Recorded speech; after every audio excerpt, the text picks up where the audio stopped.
plummeted down through that weird sky towards a great turbulent ocean that roared and swelled.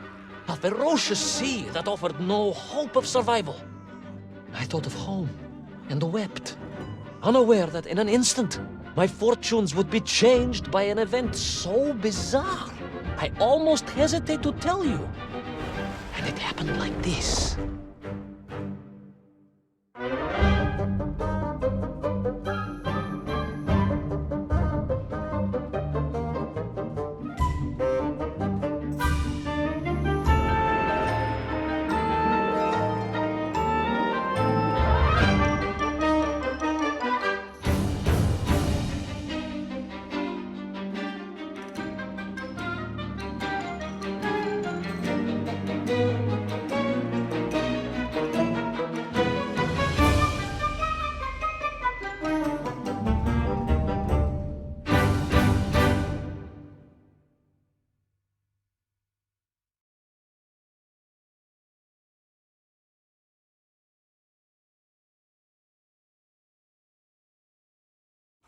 A giant whale? It was huge, General. You were swallowed by a giant whale. Yes, General. You look remarkably well for a man who was swallowed by a whale. I am blessed with a strong constitution, General.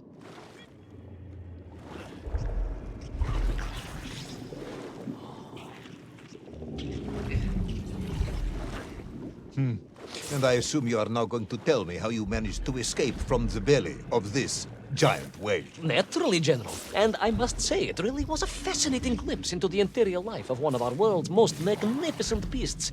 I consider myself a wiser man after this experience.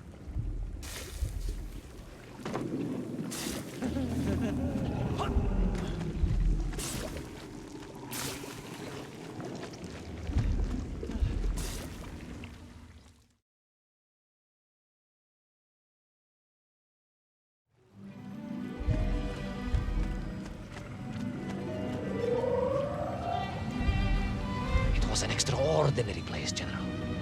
I could perhaps deliver a lecture on the subject to Moscow University Zoological Society, if you like.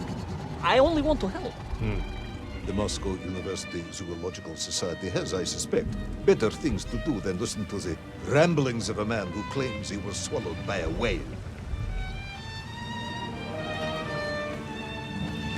It is a shame, General. People can be so closed-minded.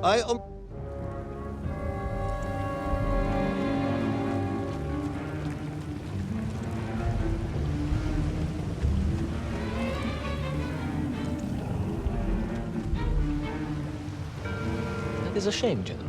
People can be so closed-minded. I, on the other hand, had little choice but to hear you out.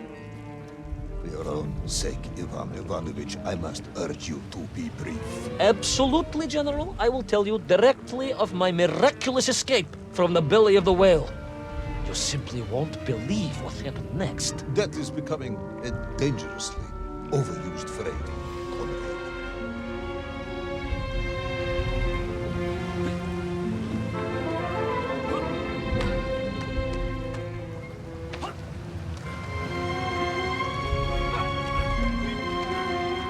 And so I found myself deep within the whale's organs. A strangely beautiful place. A sort of fleshy wonderland.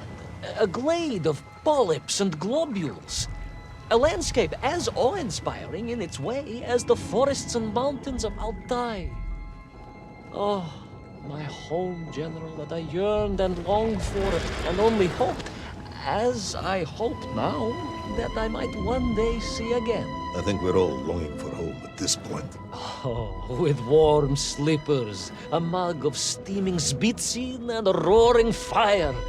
Not far from home, trapped inside a monstrous fish with only the strange and evil-looking worms that infested its gut for company. With only one's dedication to one's country and mission to keep one from falling into despair. But no, General, I could not. I had to escape, to find little Orpheus and my way back to the surface and home.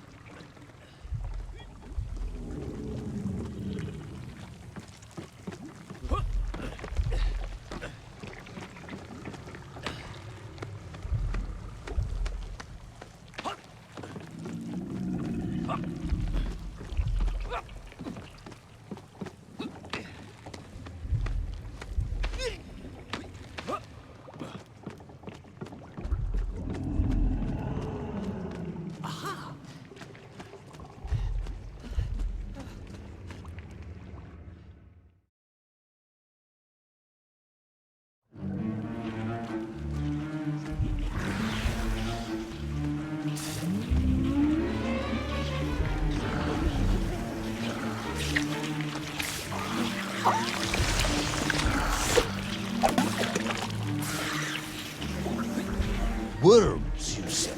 Living inside the whale? Oh, they were horrid things, those worms, General. And most unwelcome, I would say. Parasites.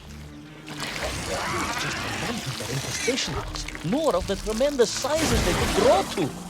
At that point, my thoughts were only of escape.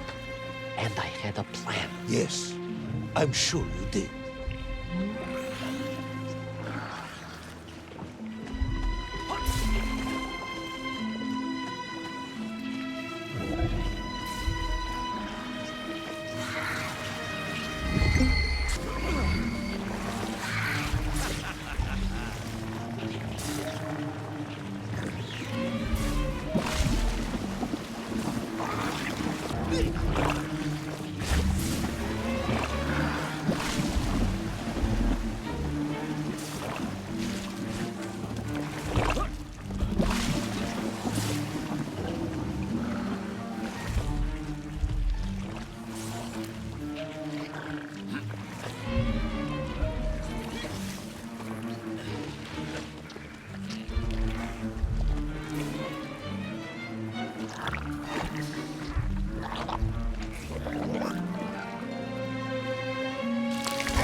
These worms, they made your Nivirayatni whale sick. Wherever they attached themselves, the flesh began to turn gray and die. It was a truly distressing sight, and I resolved myself to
In my mind, it was a simple plan, General. I would climb up through the whale's throat into its mouth, then wait until it opened it to feed and swim out. Ah, yes. Brilliant, Ivan Ivanovich. Only one or two minor flaws with it. For example, did it not occur to you that the whale would likely be deep underwater when it ate? Вы правы, General, but I am a strong swimmer. As a child, my parents would take us to holiday near Irkutsk, where we took constitutionals in the waters of Lake Baikal. In fact, my mother often called me her маленький морской котик.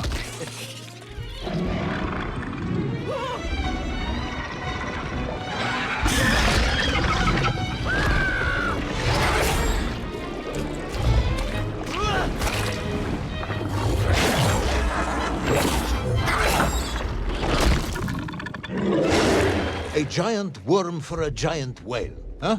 At the risk of repeating myself, it was huge, General. The Moscow University Zoological Society may be interested after all.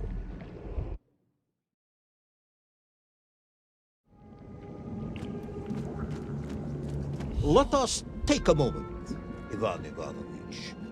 Your ridiculous plan to escape through the mouth of the whale failing, you would now have me believe you had embarked on some misguided crusade to free it of the worm infestation. To what end, exactly? When one suffers, we all suffer, General.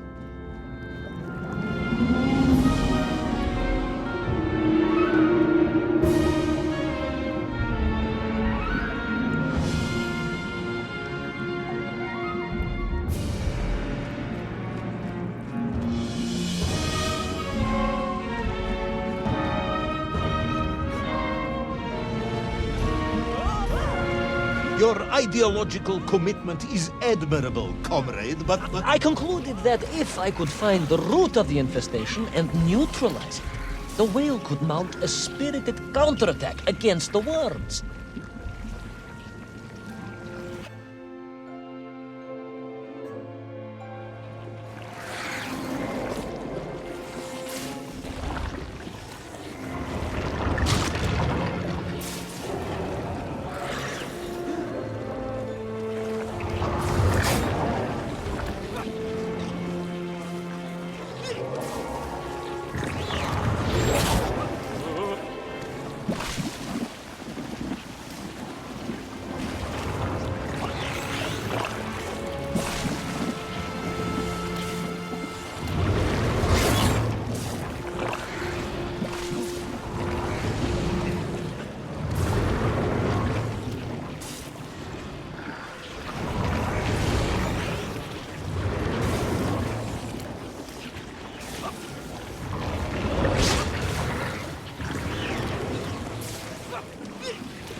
And then, victorious, the whale would surface to expel the remaining poisonous muck and slime from its body.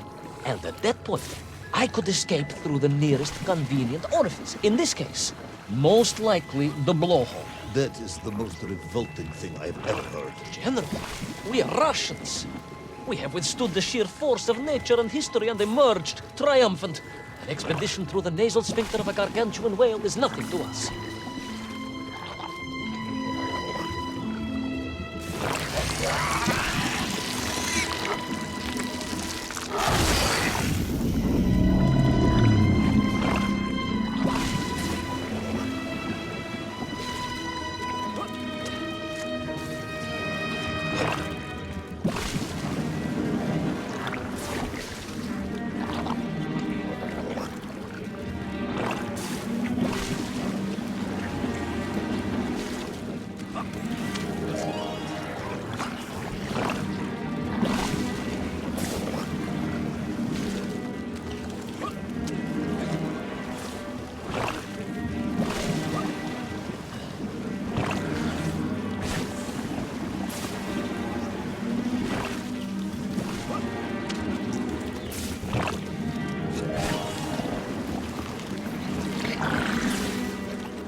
I suppose you would have me believe that the whale was grateful to you. Oh, well, General, that would be presumptuous. I doubt it was even aware of my presence. But I had more immediate problems. For if the whale might have been relieved by my actions, the worms were enraged. Worms Furious. Worms Incandescent. do not feel Violently indignant. emotions. Demented, General. Deranged. Enough!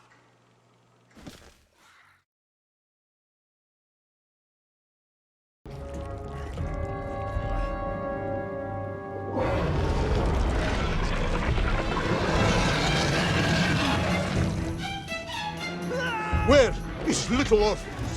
Where is my bomb? Unless you are trying to tell me the whale swallowed that as well. No, it did not, General. That would be absurd. No, Ivan Ivanovich, you are absurd. Your story is absurd. This whole ridiculous fairy tale is absurd.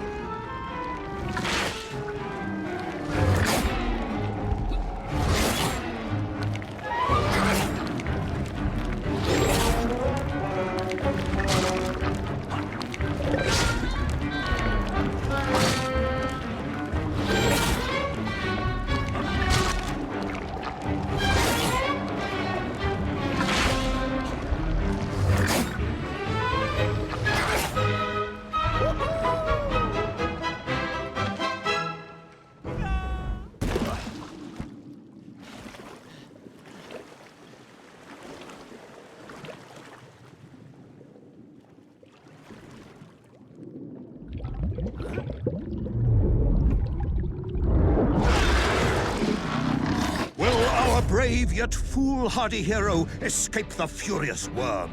Will he be doomed to spend his days trapped in the innards of a bad-tempered cetacean?